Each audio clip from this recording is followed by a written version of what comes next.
ESPN cricket for T20 time out Hindi के एक नए एपिसोड में आप सभी का स्वागत है। बात करेंगे मुंबई इंडियंस और सनराइजर्स हैदराबाद के मुकाबले की, जो कि खेला जाएगा वानखेड़े स्टेडियम यानी मुंबई इंडियंस के गढ़ में। मुंबई की चुनौती समाप्त हो चुकी है अगर प्लेऑफ्स की रेस के हिसाब से देखें, लेकिन सनराइजर्स हैदराबाद अभी भी बरकरार हैं, लेकिन लगातार 5 मैच हार के आ रहे हैं। एक और हार कर देगी उनका बैकपैक। बात करेंगे इस मुकाबले की पीयूष चावला से, जो जुड़ रहे हैं रिमोटली एक बार फिर से हमारे साथ। पीयूष, बहुत बहुत स्वागत आपका। हैदराबाद से शुरुआत करते हैं और उनकी बल्लेबाजी से शुरुआत करें तो उनके कप्तान से शुरुआत की जाती है, क्योंकि जिम्मेदारी अब उन्हीं को लेनी होगी। उनकी बल्ले की वो चमक इस बार दिखाई नहीं दी है। तो सवाल बहुत सिंपल सा है, क्या अब वो ओपनिंग स्लॉट छोड़ दें और मिडिल ऑर्डर में आ जाए, या आप ग्लेन फिलिप्स जैसे किसी खिलाड़ी को उनकी जगह आते देखते हैं ताकि केन विलियमसन को आराम दिया जाए? देखिए, जिस तरीके से उनका अभी तक बल्ला चला है इस पूरे टूर्नामेंट में, तो मेरे को लगता है कि एक टाइम आता है कि जब आपको लगता है कि ठीक है, हमने इन्हें कैप्टन भले ही बनाया था, पर अब टाइम आ गया है कि आप चेंज करें, क्योंकि अब आपके पास ज्यादा मौके नहीं बचे और आपके पास अभी भी मैथमेटिकली चांस है क्वालिफाई होने का। और जो आपका बल्लेबाज बिल्कुल ही फॉर्म में नहीं है, तो आप उसकी एक उसको ब्रेक दे सकते हैं, उसको बाहर बिठा के किसी और बल्लेबाज को मौका दे सकते हैं, क्योंकि हो सकता है जो नया बल्लेबाज आए अलग फॉर्म में हो, अलग तरीके से बल्लेबाजी करे, क्योंकि केन विलियमसन तो बिल्कुल ही ऑफ लग रहे हैं। यही सवाल जो कई बार उठाया गया है। राहुल त्रिपाठी को नंबर 3 पे खिलाया है, एडन मार्करम से मध्य क्रम को थोड़ी सी मजबूती दी है सनराइजर्स हैदराबाद ने, लेकिन क्या अब ये प्लान ए नहीं चला तो प्लान बी या सी की तरफ जाना पड़ेगा? त्रिपाठी या मार्करम को ओपन कराएं वो? देखिए, मार्करम तो बीच में बहुत अच्छा खेल रहे हैं अपनी टीम के लिए, और वो बीच के जो ओवर होते हैं ना, उसमें जिस तरीके से वो गेम को चला रहे हैं, तो मेरे को नहीं लगता कि उनके बैटिंग ऑर्डर से कोई छेड़खानी करने की जरूरत है। अगर बात करी जाए राहुल त्रिपाठी की, आप उन्हें ओपन करा सकते हैं, उन्होंने ओपन पहले भी करी है और कई बार करी है, और वो एक प्रारंभिक बल्लेबाज ही है, तो आप उनको पहले भेज सकते हैं और उसकी जगह एक मिडिल ऑर्डर में या 3 नंबर के लिए आप दूसरा एक ओवरसीज बल्लेबाज लेके आ सकते हैं।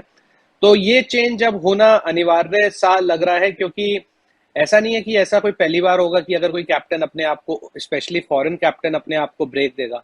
बहुत साल पहले एक बार संगाकारा ने भी अपने आप को किया, जबकि संगाकारा जिस तरीके के बल्लेबाज हैं उसी शैली के बल्लेबाज हैं केन विलियमसन भी। पर कई बार होता है कि आपका जब फॉर्म बिल्कुल नहीं चल रहा होता, तो आपको ब्रेक देने में कोई हर्ज नहीं होता।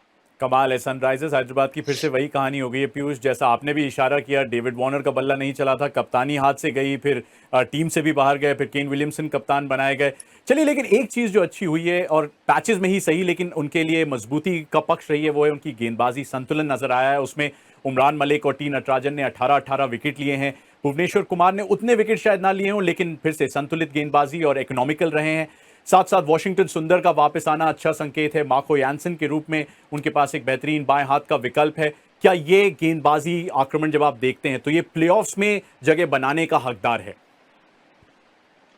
देखिए, सिर्फ गेंदबाजी से नहीं होता, क्योंकि आपको अच्छी बल्लेबाजी भी करनी पड़ेगी, क्योंकि आपको गेंदबाजी हर बार टीम को 155 या 160 पे आउट करके नहीं देगी या रोक के नहीं देगी। क्योंकि पहले हमने देखा 5 मैचों में जिसमें कम रनों पे रोका था, तो वहां पे टीम बहुत अच्छी दिख रही थी, बल्लेबाजी भी अच्छी दिख रही थी, लेकिन जहां पे एक बार जो स्कोर 180 के पार गया, तो वहां पे कहीं ना कहीं दिक्कतों का सामना जरूर करना पड़ा है। और जैसा कि हम जानते हैं कि T20 गेम है, यहाँ पे हर बार आप 150 या 160 पे नहीं रोक पाएंगे, चाहे कितनी अच्छी गेंदबाजी हो। कभी ना कभी टीम आपके सामने वाली पीछे पड़ेगी और 180 का स्कोर जाएगा, और ऐसा हुआ भी।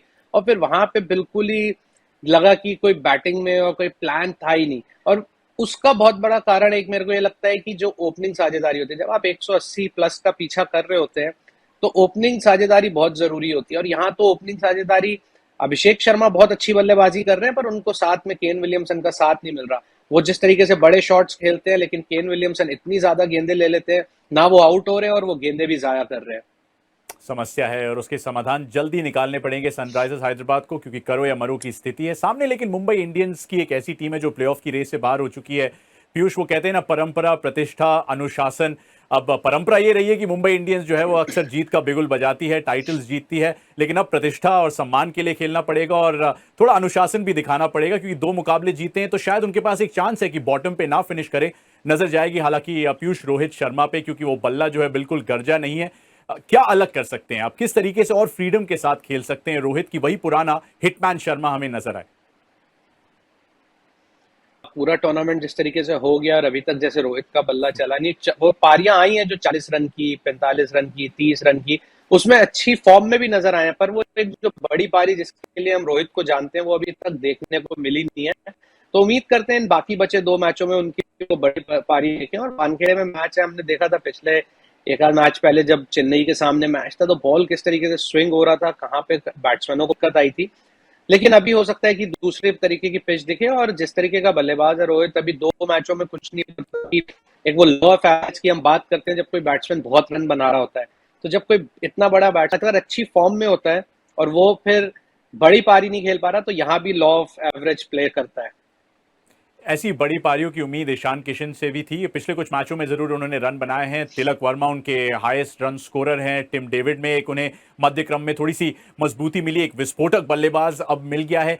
क्या अब एक वो नींव तैयार हो गई मुंबई इंडियंस के लिए कि जब वो अगले सीजन की प्लानिंग करे तो इन 3 खिलाड़ियों के इर्द गिर्द वो कर सकते हैं? बिल्कुल, जिस तरीके से उन्होंने अभी तक अपनी टीम प्लान की है मुंबई इंडियंस ने, तो यहाँ पे तिलक वर्मा ने बहुत अच्छी बल्लेबाजी की है, और टिम डेविड ने, जैसे आपने बात करी, उसने दिखाया कि वो क्या दमखम रखते हैं। लेकिन यहाँ पे एक जो बात करी जाए कि जो तजुर्बेकार बल्लेबाज होता है, रोहित शर्मा जैसा, ईशान किशन भी पिछले कुछ साल से खेल रहे हैं, और जब सूर्या भी आएंगे तो बैटिंग क्रम है ना, ये बहुत अच्छा दिखने लगेगा। और गेंदबाजी की तरफ चलते हैं पीयूष और बात करते हैं जसप्रीत बुमराह का।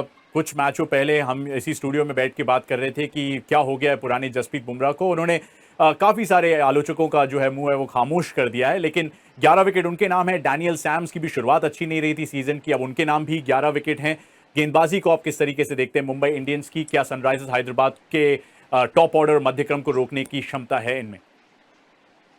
बिल्कुल है, और जिस तरीके से गेंदबाजी की है अब, और बाकी अगर आपने जैसे बात करी जसप्रीत बुमराह के आलोचकों की, मैं तो उनका हमेशा से बहुत बड़ा फैन रहा हूँ। तो मैं तो कभी आलोचक रहा ही नहीं, और मेरे को पता है वो जिस तरीके का गेंदबाज है। और जैसे एक बोलते हैं ना फ्रेज की, form is temporary and class is permanent, तो वो उन्होंने दिखा दिया कि वो किस तरीके का गेंदबाज है।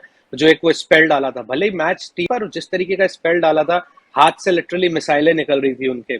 तो वो भी कहीं ना कहीं एक भूख नजर आ रही थी, क्योंकि आप अपने नाम के लिए खेलते हैं कि आपका की रेपुटेशन इतनी बड़ी हो जाती है, और जब विकेट नहीं आते। तो जसप्रीत बुमराह है, फिर रायली मेरेडिथ अच्छा कर रहे हैं, फिर अगर बात करी जाए तो डैनियल सैम्स ने अच्छी गेंदबाजी करी है।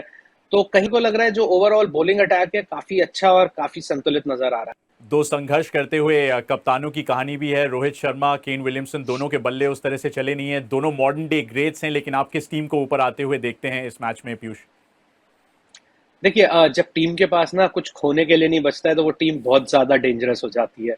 तो यहाँ मुंबई के पास कुछ खोने के लिए नहीं है, और वहीं एसआरएच के पास जो मैथमेटिकली चांस है, तो उनके पास खोने के लिए बहुत कुछ है।